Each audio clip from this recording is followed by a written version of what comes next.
Hope everybody's having a wonderful day. I know that the weather is very unseasonable right here in Durham, North Carolina, and all in that space. That's right. It's probably around 60 or 70 degrees out there, and it's been that way for the first few days of this particular year, 2023. Who knows what kind of sense of the weather that's going to give for the rest of 2023.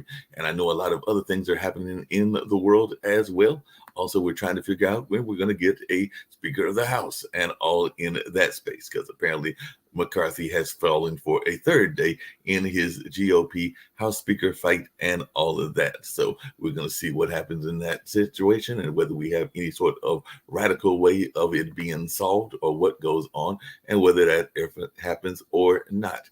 And of course, the president of ours, as the current one that's in office, has managed to fumble during a speech. Yeah, that was in the news again. Are we actually surprised by these news items or as well? Because apparently he did not know what the Title 8 border laws were, and he also mislabeled the CBP and all in that space. So definitely that is something else going on in the news and definitely things in that space. So it'll be interesting to see what happens in that regards. And if folks start paying attention more to his health and his state of being and all in that way.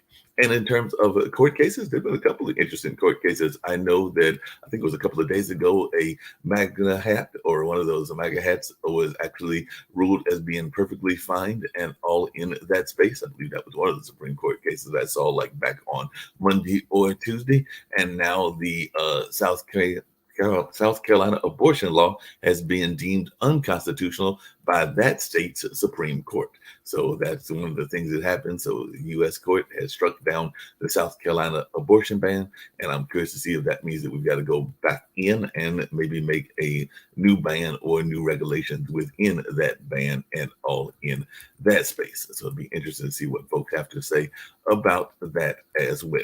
So that is one of the things that I'm hearing. I'm also hearing that the Great Resignation isn't over yet. So apparently, folks are out there trying to hire and they're trying to figure out where are all the workers. And I actually know some people that are actually out there even on this particular day doing some job hunting and all in that space. And the U.S. economy has added 223,000 jobs in December. So that is one of the things that is good for the US economy, but definitely there are some other things that are going on in the world. And speaking of violence, apparently there's some violence going on in Mexico. That's right. Violence hit a Mexico cartel stronghold as the Chapo son was nabbed. So that I know that that's one of those gang members down there around the whole area of Mexico. And apparently, that particular part of Mexico is now in some sort of uh, chaos and all in that way.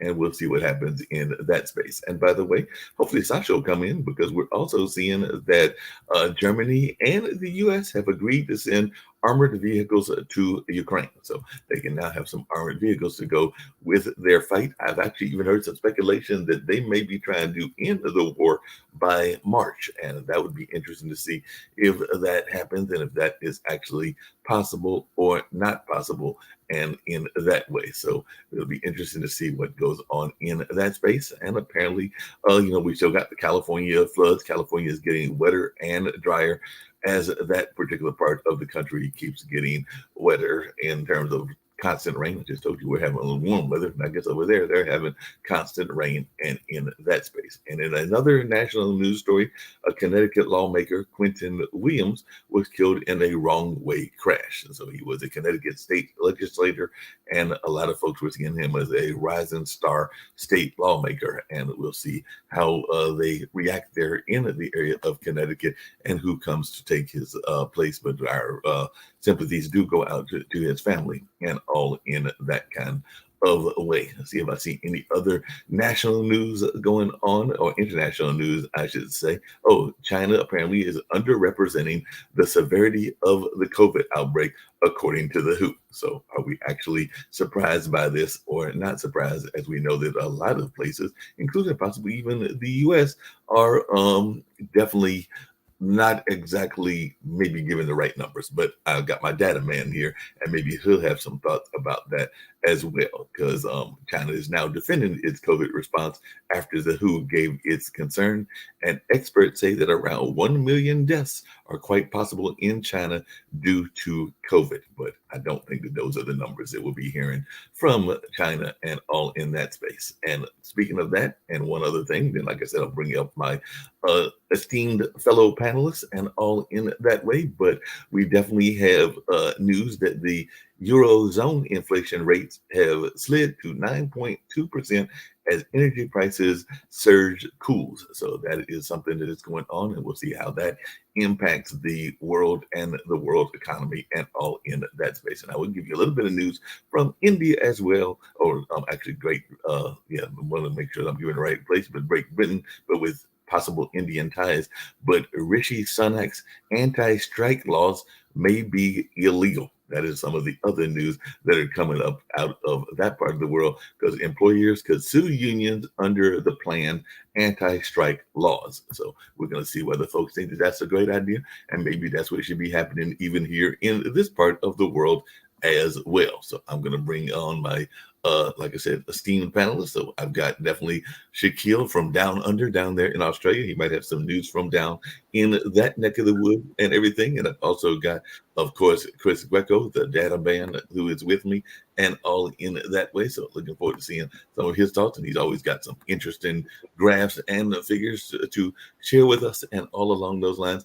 And last but not least, I've got Dan Worthington, and he's always got some amazing things to say from that area of Utah and all in that space. You know, I was having a conversation earlier today with a friend of mine, and they were noticing that there is still a significant amount, even here in the United States, of folks that are facing hardships and homelessness and things of that nature. So I was just wondering, because that's one of the topics I was going to bring up is, are there enough resources for people that are facing whatever those situations are, and can we do something better about it, or should we just accept that as a casualty, that there may be some people that are not necessarily able to have the right living environments, whether they be veterans, whether they be just common citizens or whatever. But I do know, because just around the corner from me, there are even villages. I've seen like tent villages, even here in Durham, North Carolina, and I've seen them under bridges and other things in that space. But I was just wondering, is this something that, there might even be some there in Utah. I don't know what the situation there is in Utah or in Maryland, where Chris used to be at, or even in Australia. So is it something that we should be concerned about or not concerned about? Ted, I didn't really have a monologue, but that's one of the thoughts that was crossing my mind and everything. Sorry, I've actually missed the question because I was busy backstage. Is what something that we should be worried about? The situation of homelessness here in the United States. And No, we shouldn't. Who cares? Like, nobody's going to say that. There's the political left that always goes on and on, like they're the only ones that care. Like, somehow, the other side of this argument, the evil capitalists like me are like, homeless people? Awesome! We need more of them. Like, nobody's on the other side of this argument, Mark. Of course it's Mark, before we go into the homelessness aspect, I'd like you to just put up my share screen here for a second. And I want to show you how the Chinese are testing their people. Now I want you to take I don't know if I can get it. Yeah, here it is. So look how they're testing them. Look where they're putting the swab. They're not putting the swab in the nose. They're putting the swab in the mouth. No. They're putting the swab in the mouth. No, Chris. You don't know. Yes, I've seen it. I've seen it on TV. Hold up. Because the way that the PCRs are done, even here in Australia and New Zealand, right, is they put them into the back of your throat and then they put them what? Well, okay. So Shaquille, let's talk about this for a second. So basically, the back of your throat, then they put them up your nose. Because that would up your nose first. So they put it on the back of your throat first, then they put it up your nose, and then they test it. Oh man, it's like eating boogers. So basically, so what happened? The throat first. Oh, the first. Okay, and throat first. Okay. So it's like eating phlegm. All right. So basically, what happens is that. So I mean, but we in the United States, do not do that. As a matter of fact, if you put it in your mouth, if you put it in the back of your throat, it's considered a non-valid test. Yet there have been people that have been putting it at the back of their throat. They take one test, they do their nose, they take another test, they put it back of their throat, they get a negative on the one with the nose, positive on the one with the back of the throat. So, this is where this whole underrepresentation thing is going on. When I saw that on TV and I saw that they were testing in the back of their throat, and that was it. I mean, now maybe in Australia they do it differently, but in China, I saw that once they were done with the back of the throat, they were done. So if that's a situation and there's less of an occurrence of COVID in the back of your throat than in your nasal areas, they're gonna of course have an underrepresentation of the number of positives, because you're not gonna have a positive. Chris, I think there's different types of tests and there's different efficacies of things. It's like comparing, it's like comparing the breathalyzer to a blood test to determine whether somebody was a drunk driver or not. I mean, there's just different testing methodologies. I mean, if your claim here is that it doesn't happen in America, therefore it shouldn't happen anywhere else. I mean, lots of things don't happen in America. For example, the word is herb, not herb. So the fact that you guys forget there's a H in the bloody word doesn't mean that there isn't actually a H in it. Well, I do have some good news for you, Shaquille. I do have some good news. So if you put up my share screen again, please, if you would. Okay. So I do have some good news for you. So over the past 7 days, they've done Google Trends. Now, I wanted to make sure that I had all the categories I could. So I compared Kevin McCarthy, Damar Hamlin, Russo-Ukrainian War, and Shaquille Latimer. Now, I have to tell you that I'm sorry, but Damar Hamlin is way up there. But I want to show you. Wait a minute now.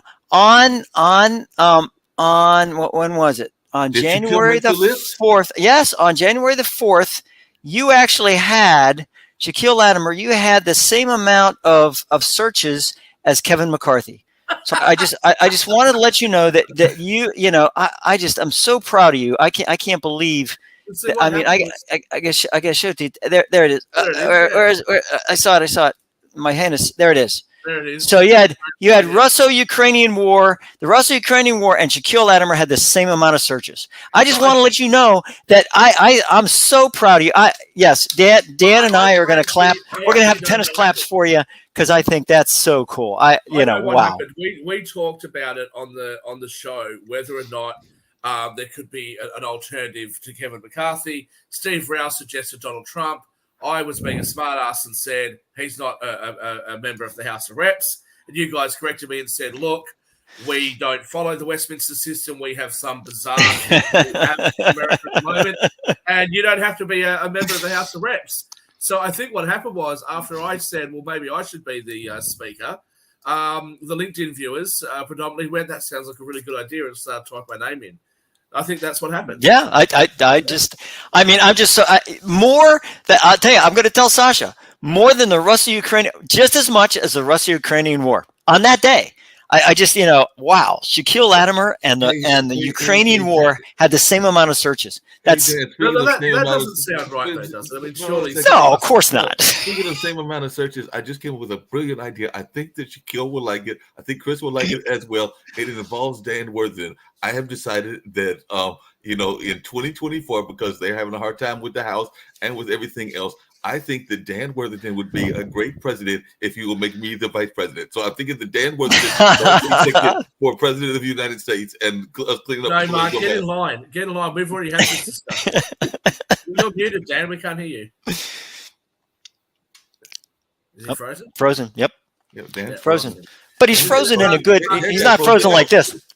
Mark, get in line because we've already got this plan. We've got David M. Walker. He's going to run for president. I think we said Steve Brown could be the vice. I'm going to be the Secretary of State, because if Kissinger can do it and he wasn't born in America, then obviously I can have that role. So I'll be the Secretary of State. The Speaker could be somebody articulate, so not Nick, obviously. Dan. Maybe we could make Dan the Attorney General. And Chris will be Secretary of Defense. Why is it every time I tell Dan that we can't hear him, he freezes? Look at him. I know. Hi, Dan. Hi. So, Something going wrong in Utah. Dan, we can't hear you. There's no sound. You might have to bounce. I'll tell you what we have to do is we have to put in what he's saying. So Dan, just start talking and we'll finish it up for you. Well, as long as Dan agrees, I would be fantastic as the Secretary of State. Just nod your head, Dan. Yeah.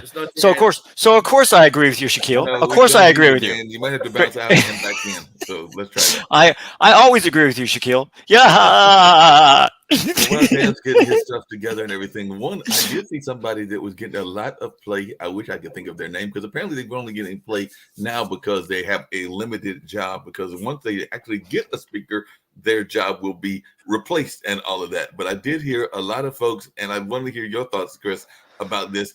That the woman that is running, I think she's the clerk of the court or the clerk of the house for the whole house, is doing a fantastic job. And I had her name somewhere. I think it was like Christine something, but I'll go find it. But they're saying that she is having to, very much be involved in this whole political situation, that she is handling it with a great deal of decor because she is the one that actually is the person you were talking about, the Robert's Rule of Order. She's the one trying to keep some sense of order there in the Congress as they're trying to find this leadership. And they said that she's had this role a couple of times where she got thrust into the limelight. Also, when she had to serve the papers of impeachment twice, I think, to Donald Trump. But those are the only couple of times that she was actually really in the news. But they are saying on all sides, because apparently there was a joke that she should be the Speaker of the House because apparently she's doing a good job in that role and everything. I'm going to try to find her name, but I did read an article, I think it was on Newsbreaker, one of those services, that said that she was doing a great job in that role, and I don't know if anybody's got any thoughts, and I will try to find her name and everything. Well, I looked up clerk.house.gov, and I actually found. I mean, you can find about the clerk itself. Right. So she is the Honorable Cheryl L. Johnson, clerk of the House of Representatives. So she has. If you put on my share screen, I have the actual floor summary from January 5th. That shows, exactly what happened at which time. I mean, we're talking 2 seconds difference here. 2 seconds. I mean, every 2. I mean, this person is doing a great job of. Mr. Scalise moved that the House do now adjourn at 7:51 p.m. You guys should be forced to sit there and go through this crap all night, every night until you get it right. I mean, this crap about, we got to have 11 votes and, roll call 13, election of the Speaker, 13. Chris, because you're Italian, you're obviously Roman Catholic. That's what I'm going to go with here. That scene at the end of the Da Vinci Code, right, where the Pope passes away and all the archbishops have to sit there. And they're basically locked in this chamber until they agree on who the new pope is going to be.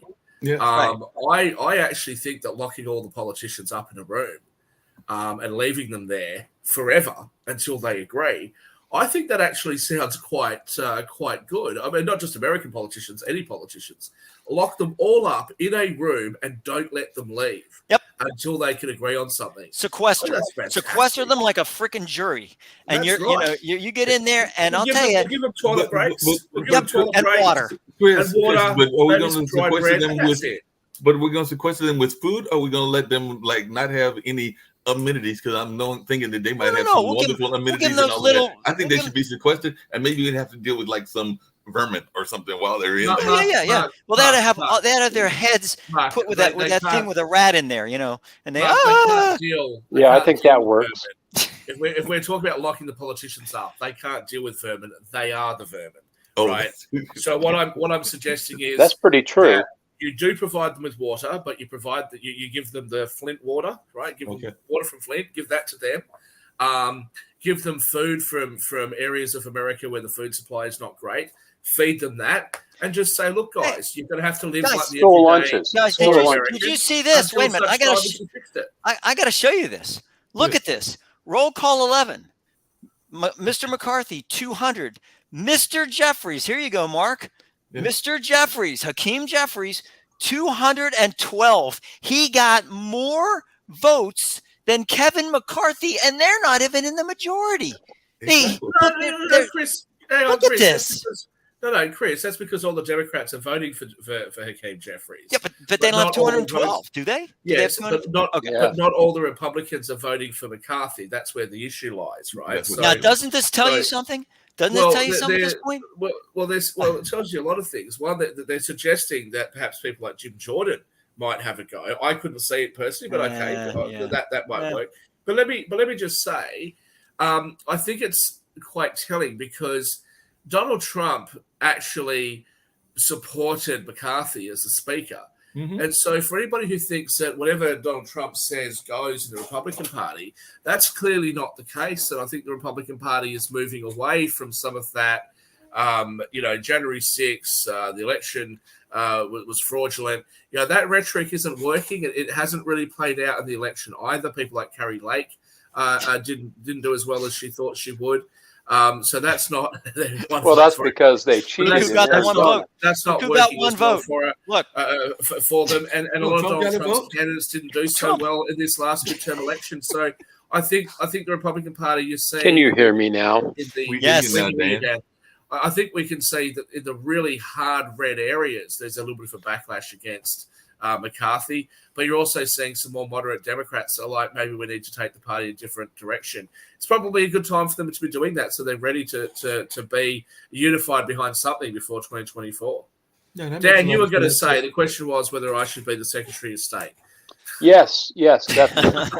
Yeah, I think that's true. I don't want to be I don't want to be associated with federal government. Thank you very much.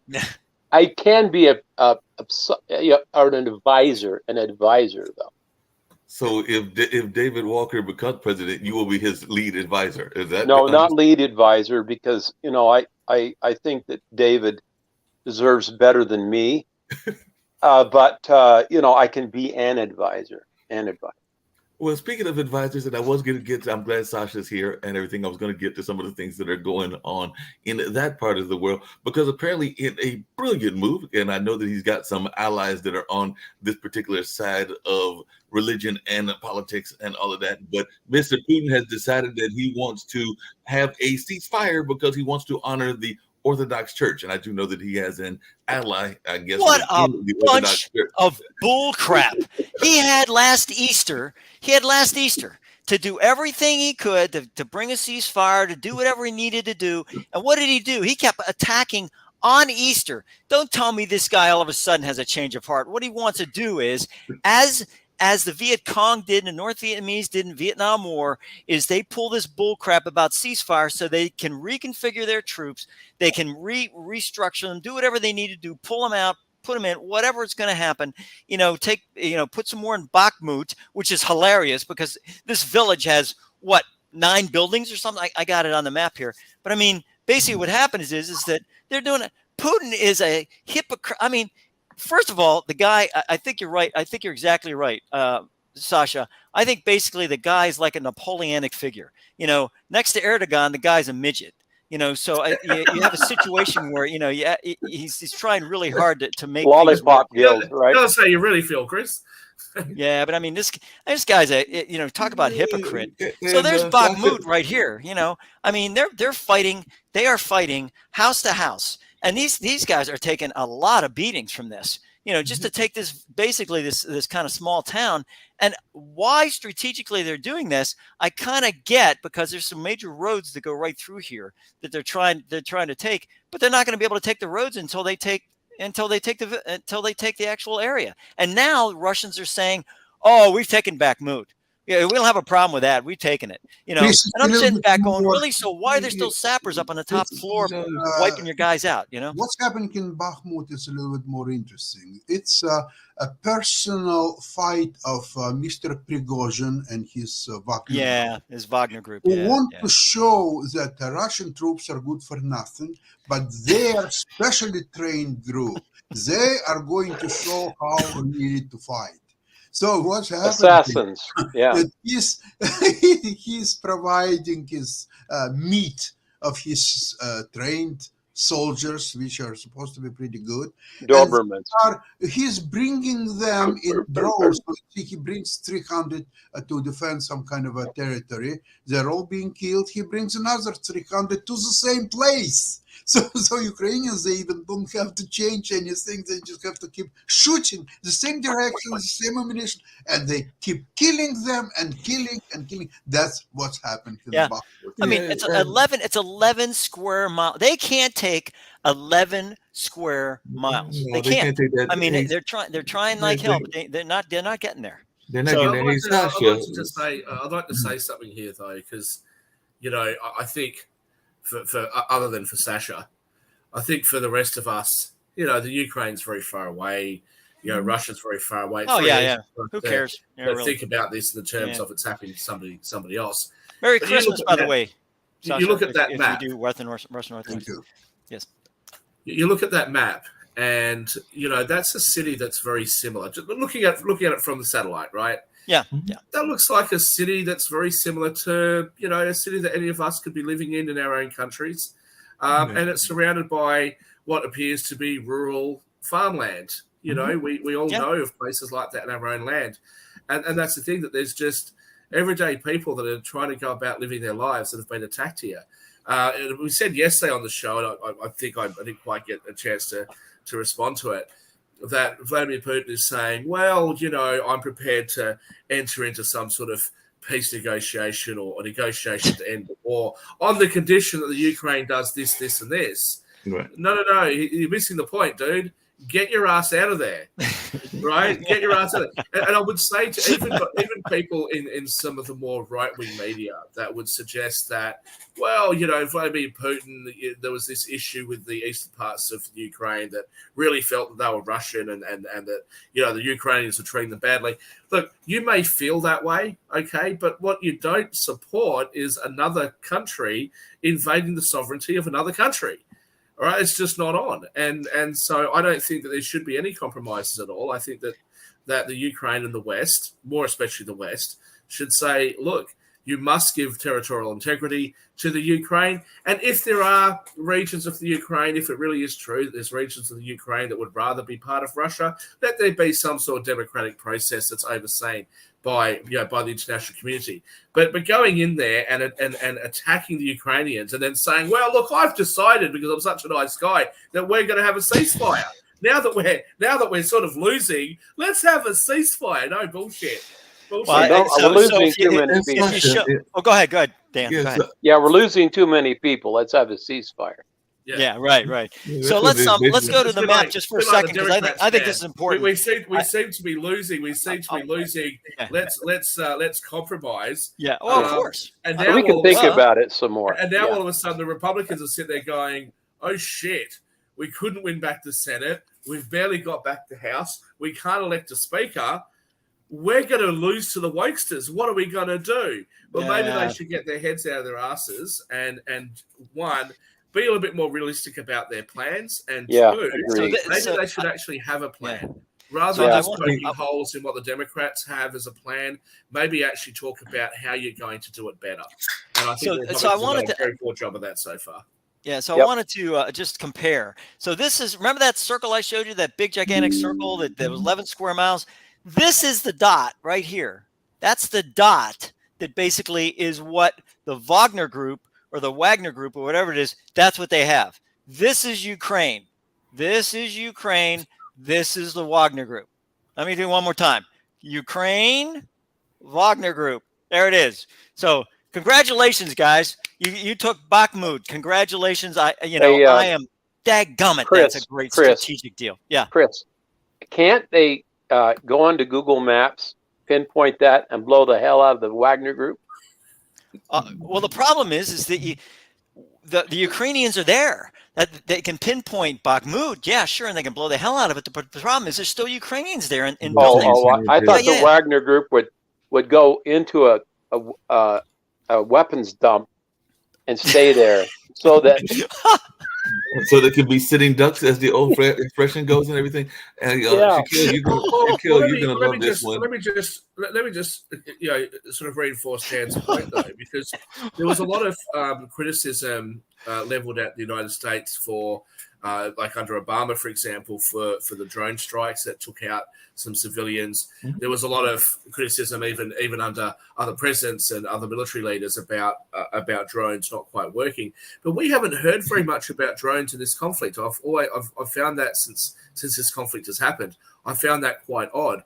Why are the Ukrainians not being provided with them? Or if they are being provided with them and we're just not being told that, that's fair enough. Well, they are. And I also note that yesterday, it's been reported that both the United States and Germany have agreed to send military vehicles and I mentioned that the infantry tanks over and there. everything. Yeah. So. No, I mentioned that at the beginning and all in there, and they did say Before that. I respond, Mark, Chris, why is there not drones? Why aren't we hearing about drones being used over there? Because surely Drones are being used. Yeah, drones are being Well, that's the drones being used by the Russians or the drones being used by the the Ukrainians. Ukrainians. You got to remember that here's the difference in that whole situation. The Russians are using Iranian drones that are basically they just plug in a GPS and let it rip, right? The Ukrainians are using HIMARS and they're destroying stuff. I mean, that hit on that ammo dump was by a HIMARS.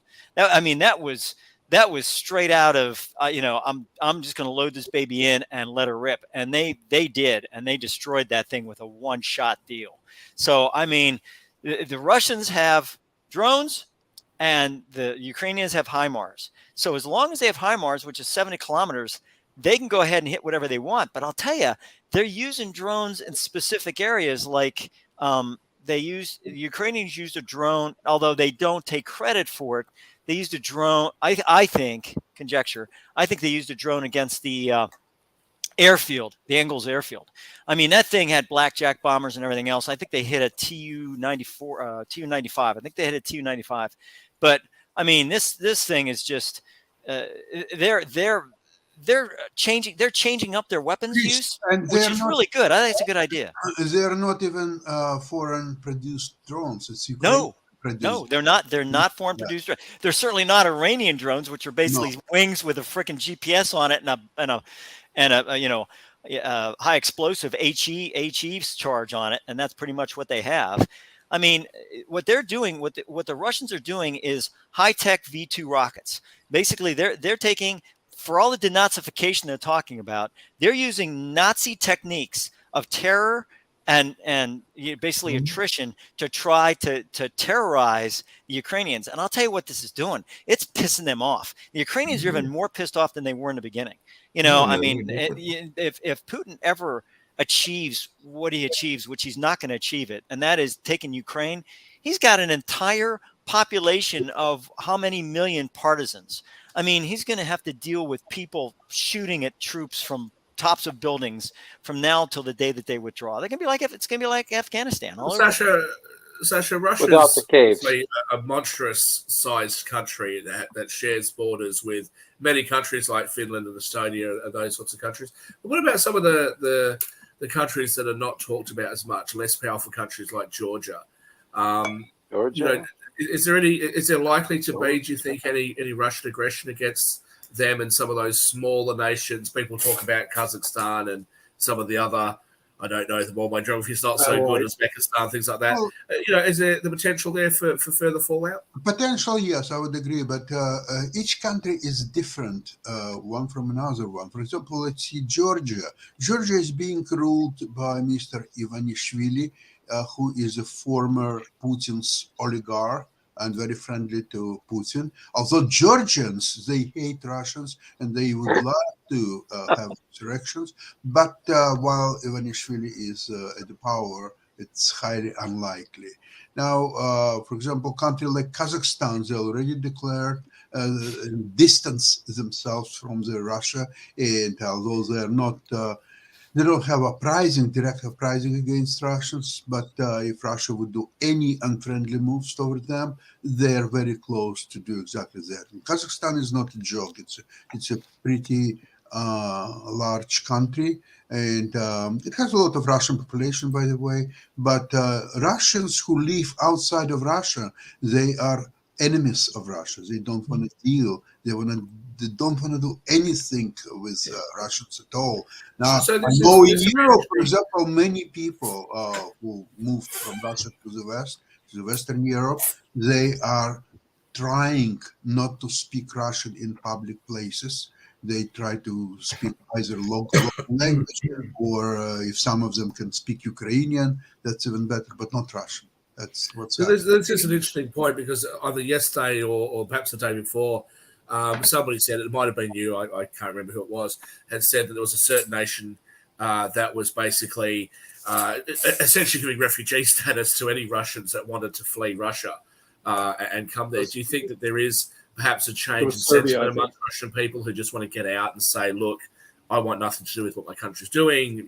Let me into your country. I want nothing to do with Russia. Do you think there's a rise? A lot of people already left Russia, and more people will leave Russia. Of course, it's not an easy thing to do. Many people just unable to leave Russia because of the material considerations, because they have older parents, and there are a lot of course, strings attached. But a lot of people, and I'm talking about younger people, able people who had actually very good jobs in IT sectors, or so, they're all moved away from Russia.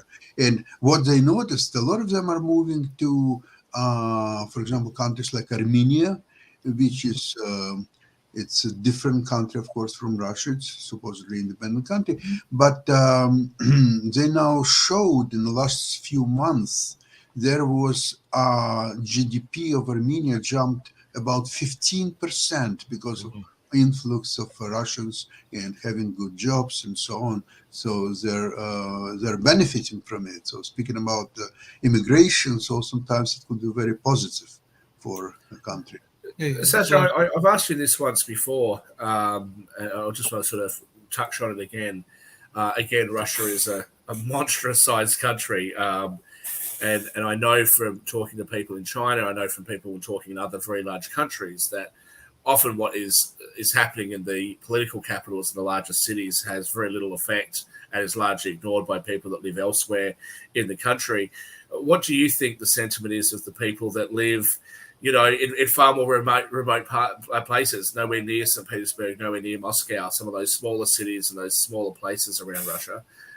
Is there any kind of knowledge about how they're feeling about this? Are they aware of what's going on, or is it sort of being covered up from them? What's your understanding? It's very, very difficult to gauge really what's happened in most of the Russian territory, because remember that all the politics, economy, everything is centered in Moscow, to lesser degree in St. Petersburg, but mostly it's Moscow. So everything and all decision making and everything is coming from Moscow. So the rest of Russia, they're fighting for their existence more than anything else. And they have no say in politics of Russia or in election of its leaders, and absolutely not. So for all practical purposes, it might as well be ignored. And not only by Putin, which is always the case, but even when we are discussing the situation in Russia and what's happening there, we might just as well ignore it, because it's non-event, it's no factor at all. Now, does the political system in Russia, does it have a similar thing to, say, Canada and the United States, where you have individual states with their own state parliaments or state congresses that have their own rights that's separate to the rights of the Russian Federation, or is it all run under one big government? Yes, you're absolutely right.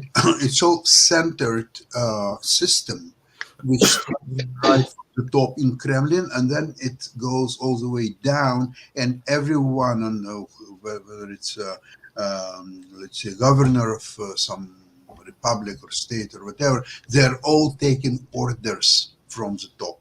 And if they're disobeying the orders, they're removed instantly, if not being killed. So they will be just ruthlessly removed. So this is all centralized, very highly centralized system.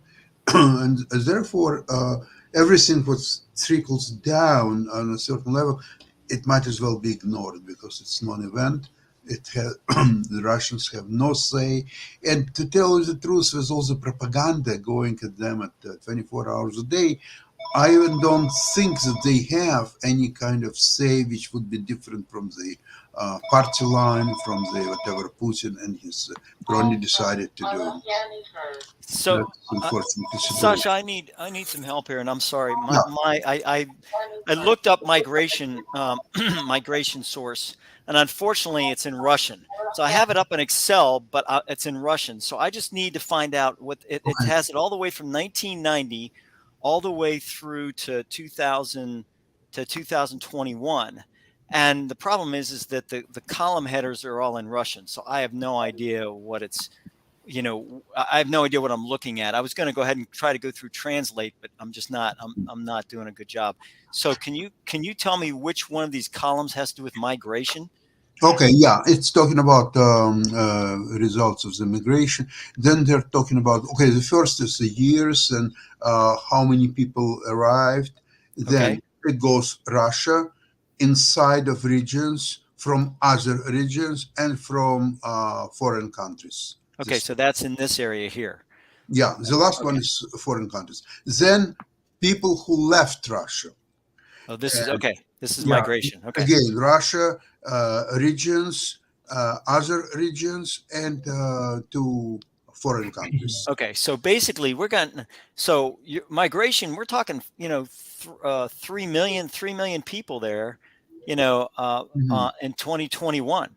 So I mean, there's 3 million people that are leaving there. I mean, there was only maybe less than 2 million, and that was in 2004. And then when did Putin take charge? What year was that? It was 2000. So 2000. So 2004, they were kind of they were okay with it. Then all of a sudden, they got this real over 4 million people. So basically, you still have almost 4 million people that are leaving. That's just from inside Russia. Then you have the rest of that area. So I mean, this is Russian reporting. As much as you can. I don't know how much trust is there in this reporting. Yeah, exactly. They're probably underreporting it, which is, I mean, the same thing that China's doing with COVID and whatever else. So, I mean, it's kind of interesting. And also, not to get off Ukraine for a second, but I finally found the data on homelessness, Mark. I have that on my share screen.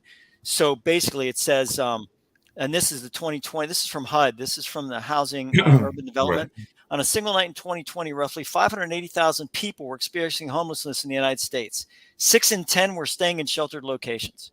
So, I mean, 580,000 out of 320 million, or 330 million. So, I mean, that isn't many, but still, that's 580,000. And then, I mean, the whole report is here, and I have the site here if anybody wants it.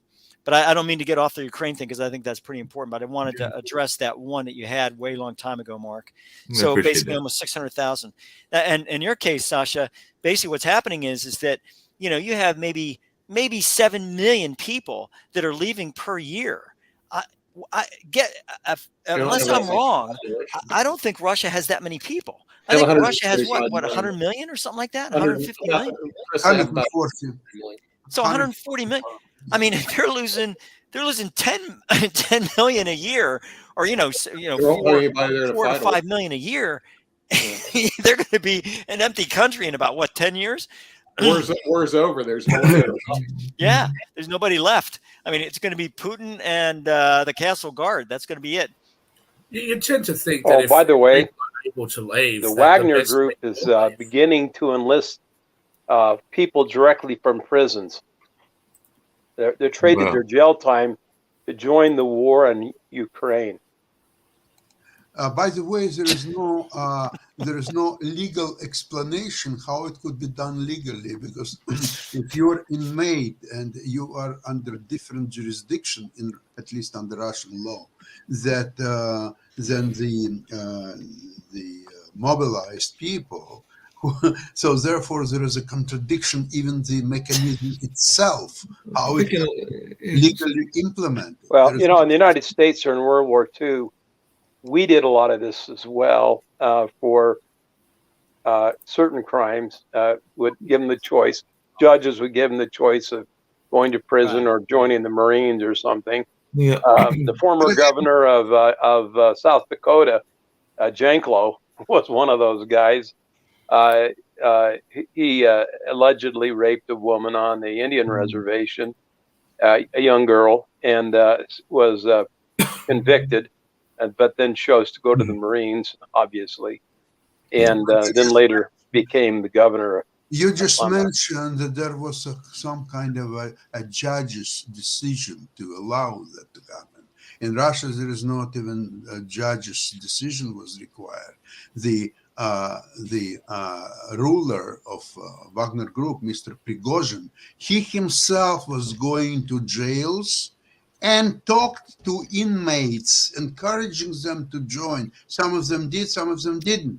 So on what authority he could visit the reservation for inmates and speak to them directly and recruit them right there? Putin probably gave him the authority. Yeah, I'm sure Putin gave him the authority and everything. No doubt about that. Hey, since he's a you'll dictator. be glad to know this. Speaking of migration, and I did allude to this earlier, but I know that sometimes you have mentioned a country that you are not the biggest fan of, and all in that space, that being Venezuela. And apparently President Joe Biden on Thursday said the U.S. would immediately begin turning away Cubans, Haitians, and Nicaraguans who crossed the border from Mexico illegally, the boldest move yet to confront the arrival of migrants that has spiraled since he took office. Mark, there's more to it than that. Right. He knows that of all the immigrant groups that come over, right, unless we're expected to believe right. You're right. There's more to it. But the people that come from Venezuela and the people that come from Cuba, we can't hear you, Shaquille. They absolutely reject. You can't hear me? Can you guys hear me? Yeah, I can. Okay. I'm good. That they absolutely reject the ideas of socialism and big government, that sort of thing. And just by pure coincidence, a left-leaning government has decided that they're the people they're going to turn away. And rather than just saying, look, we're doing it for political reasons, they're going to say, oh, look, we're taking immigration seriously. I mean, come on. Yeah, they're not but basically what's happening is that Biden has you have an app, CBP-1. What is it? The Border Patrol, right? CBP-1, which is an app that the Venezuelans and the Haitians and the Cubans can use to put their application for asylum in before they cross into the United States. If they do not have that on their person, or they don't have it with them, or whatever else, then they are turned away back to Mexico. So I think that's interesting. Chris, and Soros is buying them the phone, if so you're they have the app. that's a good idea, okay. Look, I can understand if a Republican said that, fair enough. But a Democrat saying that, aren't these the same people that have been rabbiting on about how black people in the United States don't have access to the internet? If somebody living in Florida or Georgia or North Carolina or Mississippi can't work out how to get ID and can't work out how to get the internet, how is somebody from Venezuela supposed to get access to this app? Well, Dan answered it. Go ahead, Dan. Aren't there libraries? Go ahead, Dan. Well, the libraries aren't sufficient for you to have free and fair elections. The black vote's been suppressed in the United States, like Georgia. So why is it not any different? Soros doesn't care about the blacks in America. He's just trying to get more illegals across the border to change the political dynamic and ruin America. Well, he said we let in 30,000 a month. Well, Shaquille, you're gonna love this one because I'm actually going to bring up another news story as well, because we've been talking about the House and we've been talking about the Congress and everything. And yes, I am one of the people that touts when great things happen in society, but I also one that, believe it or not, Shaquille, will call out my own folks and everything. And there is a group of folks in the Congress that are supposed to be nonpartisan. That's what they claim and everything. They claim that they're supposed to be nonpartisan, and that is the Congressional Black Caucus. And they now have the largest group of ever 58 members in the CBC and a record number of black members elected. Why won't they let the Republicans allow a member to come in? And it's actually a member that I don't see why they won't allow them, because they're supposed to be nonpartisan, but they are upset at the Republican representative elect Byron Donalds. Surprise! And they have said that he wants to join the group, and they're like saying that he's being a tool of the Republican right and all of that. And Well, they're being a tool. they don't want in there, here we go. Good even for though you, it's Mark. bipartisan I'm glad you brought that up. Understood. Good for you. We have Thank you. the Thank you. Congressional Black Caucus, a Hypocrisy. nonpartisan group that's upset that a black person is representing the views of the Republicans. You can't make it up. That's called You really called couldn't politics. make it up. Oh, that's being a dumbass, right? Politics in America, baby. Hey, are we ever going to have a leader in Washington for the Congress, or are these guys a bunch I of don't know what you, honestly, I don't Supposedly. know what you guys There's no leader. If you show my Like, share seriously. screen, Nick, show Okay, my we're share gonna see screen, some and real you'll good Look at see. the share screen. By the way, I'm telling you, it's by the gonna way, be Donald Trump. was He's one just of the he got candidates, one and vote, not then just he gets Donald two. Trump, but Donald Yeah. Byron Well, was that's also a what- No, candidate. it's going to as still be well. McCarthy. Up there. It's still going to be McCarthy. I know it's honestly, gonna be I McCarthy. cannot understand why any American is actually complaining about the fact that there's no speaker. No speaker means absolutely nothing can be done. No You laws. guys should be taking a breath of fresh No air new and just laws. be like, Already a budget. Good keep thing. it like this. That's right. Budget's Let done. the government be shut down. Who cares? We'll get on with our lives. Everybody but Nick. Nick's a bit insane. But other than Nick, I think you guys should be rejoicing. Do you want me to send some champagne over to you guys? I couldn't imagine anything better. Shakil, may I ask you I love something? it if my country's shut down. Shakil, do you Australia, believe that actually McCarthy holds all United States of America a hostage? He is unelectable. He's not going to be elected, period. So why doesn't he take out his name I and think let you're wrong. someone else to lead? I think No, he's no, going but to Sasha, win. Sasha, that's not really the point, though. I don't think that he's Why is holding it up not? the country. No, Why is I it don't not think the that- point? I'm answering He you. is I'm not answering you. electable I'm 11 answering you. times. I'm answering 11 you. You times. know we have Canadians. I'm answering you. running our I'm country. answering you if you let me. Panels, I don't think that American he panels. personally. Notice it's Canadians and Australian interfering once again. Yeah, that's what they're trying to tell us our business, right?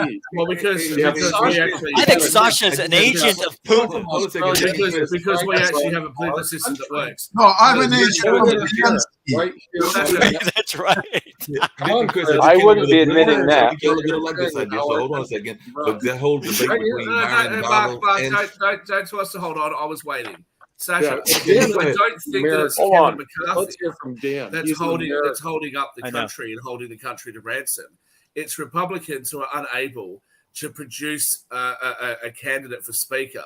But it's obviously clear why. The reason is McCarthy. There are some people in the Republican Party who says that he will win even if they will vote 157 times, 955 I agree with you. times. It doesn't change anything. He is not going to be elected. Period. Sasha, I don't know. Again, I agree with you. I don't know why you're being emphatic about this. I agree with you. But the question for the Republicans is, who would you prefer to be there? Anyway, Does Scalise hold enough of the majority, or the Republicans to win it?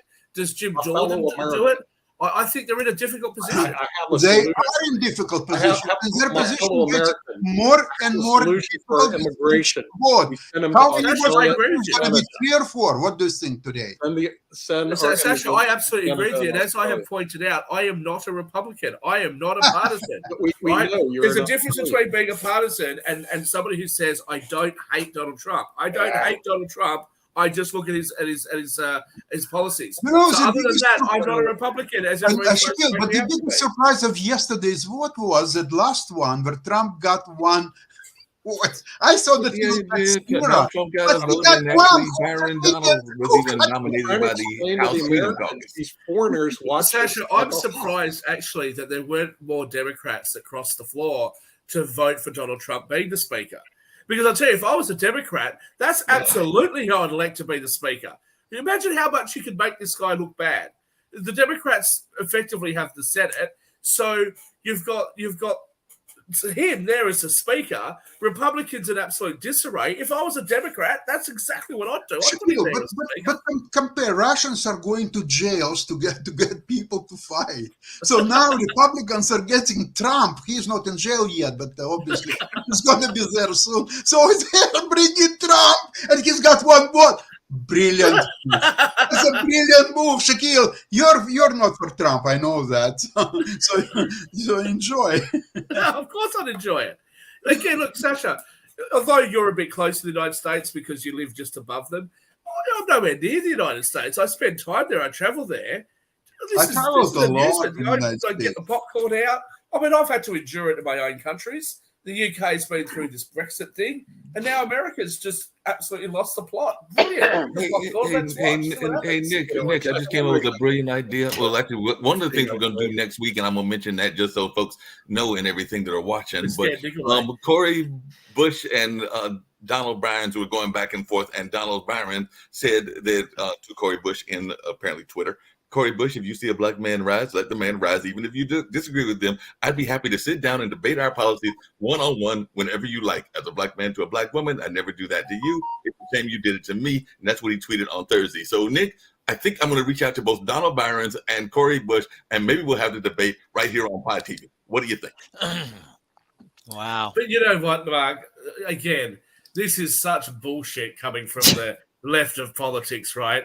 Because whenever a black person who isn't a far left extreme, Marxist, which most people, by the way, are not, they don't realize that what they're saying is in support of Marxism. But whenever you say, hey, I'm for fiscal responsibility, blah, blah, blah, they're like, oh, you're a right winger. You must. My cousins call me white boy, right? Because they think that I'm too far white. I'm too far conservative. I've got no idea, which is funny. It's amusing because I've got sunburned and none of them ever have been and all that sort of stuff. That's cool. I like that. That's funny. We have a good laugh about it, right? I don't sit there and get offended and get upset. Again, we live in Australia and New Zealand, so we're not as sensitive as you guys. So absolutely fine. No problems. But, you come across to the United States and you see black people who espouse ideas that the political left doesn't like, and the political left comes up and says, well, they're traitors to their race. They're the black face of white supremacy, as was said to a gubernatorial candidate in California. This is the sort of rhetoric that they hear all the time. And then when it's the other side, when the other side try to achieve something, it's like, well, Oreo. You should celebrate us. Even if you don't agree, because somebody of color is achieving something. It's bullshit. Hey, but Dan, guess what? There's a term for just about every race has a term like that for that existence of somebody that is perceived to be maybe too supportive or too much like one group versus another. You just brought up the term Oreo. I've heard taco in the Hispanic community. I've heard. Well, let me tell you, I really like Oreos, especially with milk. It's the chocolate cookie on the outside and the white creamy center. Right. But I am diabetic, so I have to be careful how many I eat. Are you trying to say that a cookie color has caused you blood sugar problems? Well, no, I think upset Markley's friends. I think all these. I think all these ridiculous. Oh, you're going to say timeout? Yeah, it's timeout because it's about time. I have another show waiting. Oh, okay. No, we got to wrap up. And the only thing I was going to mention really quickly as we wrap up, because the other show that's getting ready to go on is that. On Monday, we will have a woman that will be coming on the show. I think it's a woman. Coming on the show that is a supporter of Donald Trump. They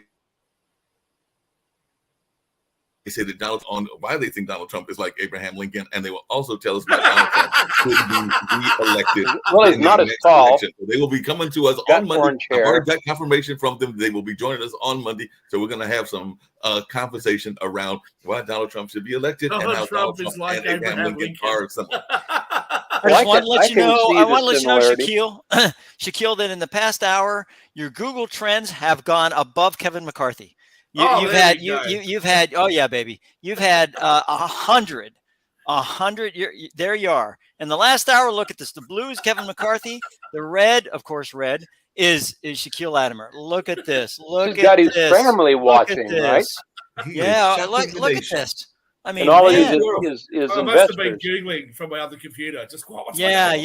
Good for you, man. I just want to let you know. So I'll finish on that one. Hey, how am I doing, Chris? Am I trending? I'll do that tomorrow. I'll do that on Monday. I'll put Yeah, you. I kind of doubt I am, but there's a Well, who knows? possibility. Who knows? Who knows? Well, we're going to wrap this show. This has been a fun week as always. I'm glad that Shaquille is back in the mix. He's had some stuff going on in Australia, so always giving us some great conversation and all of that. But we're going to bounce on out of here, and we'll be back on Monday when we've got all kinds of amazing guests. We've got somebody's going to tell us about Dry January. We're going to have somebody talking about Donald Trump on Monday, and I think sometime in the middle of the week we'll have an animal rights activist, which I know Shaquille Latimer will love. We'll have fun with that. That's probably why people have been Googling me. Is that a good